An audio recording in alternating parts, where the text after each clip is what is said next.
नमस्कार, आप देख रहे हैं न्यूज पेटीएम। मैं हूं गीत रौतेला। तो मित्रों, उत्तर प्रदेश की राजनीति में आज का दिन बेहद अहम माना जा रहा है। एक तरफ योगी आदित्यनाथ की अध्यक्षता में कैबिनेट की बड़ी बैठक होने जा रही है, तो दूसरी तरफ विधानसभा में इस वित्तीय वर्ष का पहला अनुपूरक बजट भी पेश किया जाएगा।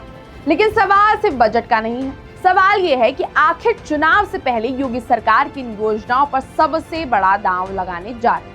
क्यों इस बजट को 2027 विधानसभा चुनाव की तैयारी से जोड़कर देखा जा रहा है, और आखिर मदरसों की कामिल और फाजिल डिग्री को लेकर सरकार क्या बड़ा फैसला लेने वाली है। आइए पूरी खबर को विस्तार से समझते हैं। सबसे पहले बात करते हैं कैबिनेट बैठक की। मुख्यमंत्री योगी आदित्यनाथ की अध्यक्षता में मुख्यमंत्री आवास पर होने वाली इस बैठक में 20 से ज्यादा महत्वपूर्ण प्रस्तावों पर चर्चा होने की संभावना है। इन्हीं प्रस्तावों को मंजूरी मिलने के बाद उन्हें विधानसभा में पेश किया जाएगा। यानी ये बैठक केवल एक औपचारिक बैठक नहीं है, बल्कि आने वाले महीनों की विकास नीति और सरकार के एजेंडे की दिशा तय करने वाली बैठक मानी जा रही है। अब बात करते हैं अनुपूरक बजट आखिर होता क्या है। अब यहाँ एक बात समझना जरूरी है। बहुत से लोगों के मन में सवाल आता है कि जब सरकार पहले ही साल का बजट पेश कर चुकी होती है, तो फिर अनुपूरक बजट की जरूरत क्यों पड़ती है। दरअसल साल की शुरुआत में सरकार एक वार्षिक बजट पेश करती है, लेकिन साल के बीच में अगर किसी नई योजना के लिए अतिरिक्त धन की जरूरत पड़ती है या पहले से चल रही परियोजनाओं को आगे बढ़ाने के लिए अधिक पैसा चाहिए होता है, तब सरकार अनुपूरक बजट लेकर आती है। यानी एक नया बजट नहीं, बल्कि पहले से बने बजट में अतिरिक्त धन जोड़ने की प्रक्रिया होती है। इस बार कितना बड़ा बजट होगा? सूत्रों के मुताबिक इस बार उत्तर प्रदेश सरकार लगभग 40,000 करोड़ रुपए तक का अनुपूरक बजट पेश कर सकती है। हालांकि कुछ शुरुआती रिपोर्ट में 25,000 करोड़ रुपए से अधिक की संभावना भी जताई गई थी, लेकिन ताजा जानकारी के अनुसार इसका आकार करीब 40,000 करोड़ रुपए तक पहुंच सकता है। ये रकम राज्य के पहले से पेश किए गए लगभग 9.5 लाख करोड़ रुपए के वार्षिक बजट के अतिरिक्त होगी। ये पैसा कहाँ खर्च होगा? अब सबसे बड़ा महत्वपूर्ण सवाल है कि इतना बड़ा अतिरिक्त बजट आखिर जाएगा कहाँ?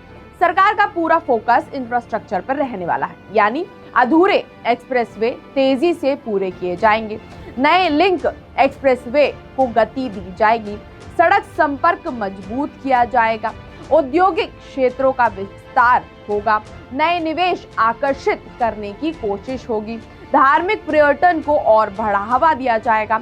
जिन परियोजनाओं में धन की कमी के कारण काम धीमा था, उन्हें अतिरिक्त वित्तीय सहायता दी जाएगी। सरकार का मानना है कि बेहतर सड़कें, मजबूत औद्योगिक ढांचा और धार्मिक पर्यटन प्रदेश की अर्थव्यवस्था को और गति देंगे। अब आते हैं सबसे बड़े राजनीतिक पहलू पर।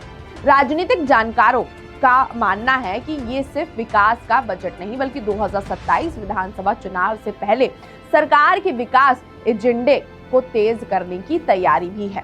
आने वाले 2 वर्षों में सरकार अपनी प्रमुख परियोजनाओं को पूरा करना चाहती है, ताकि चुनाव से पहले जनता के सामने विकास कार्यों का मजबूत रिकॉर्ड रखा जा सके। यानी विकास और चुनाव दोनों को साथ लेकर चलने की रणनीति दिखाई दे रही है।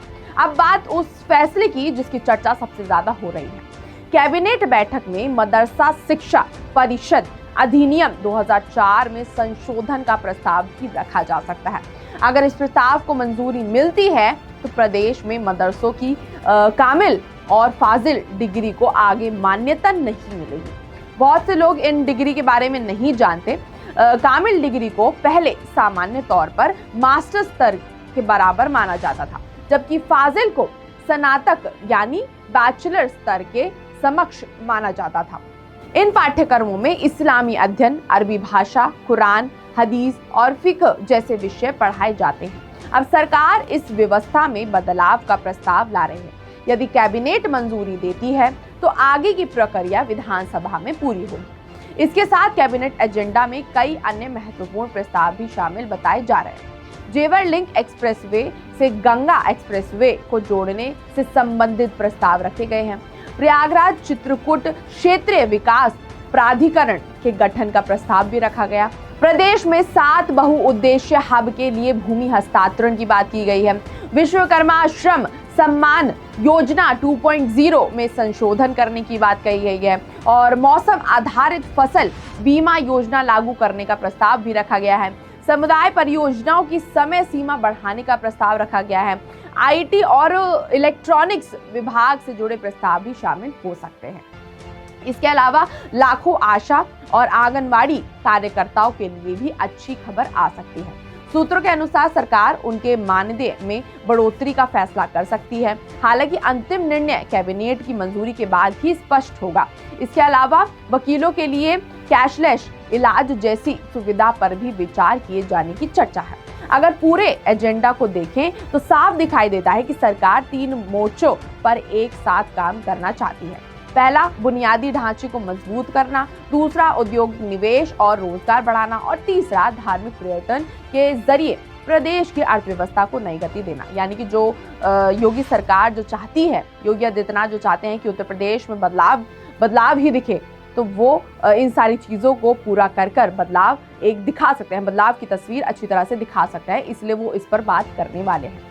यही कारण है कि इस कैबिनेट बैठक और अनुपूरक बजट को उत्तर प्रदेश की आने वाली राजनीति और विकास दोनों के लिहाज से बेहद महत्वपूर्ण माना जा रहा है। अब देखना होगा कि कैबिनेट की बैठक में किन किन प्रस्तावों को अंतिम मंजूरी मिलती है और विधानसभा में पेश होने वाला अनुपूरक बजट उत्तर प्रदेश के विकास और 2027 की राजनीतिक तस्वीर को किस तरह प्रभावित करता है।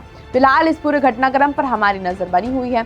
तो दोस्तों, ये थी आज की बड़ी खबर। मुख्यमंत्री योगी आदित्यनाथ की अध्यक्षता में होने वाली कैबिनेट बैठक, जिसमें 20 से ज्यादा प्रस्तावों पर मुहर लगने की उम्मीद है।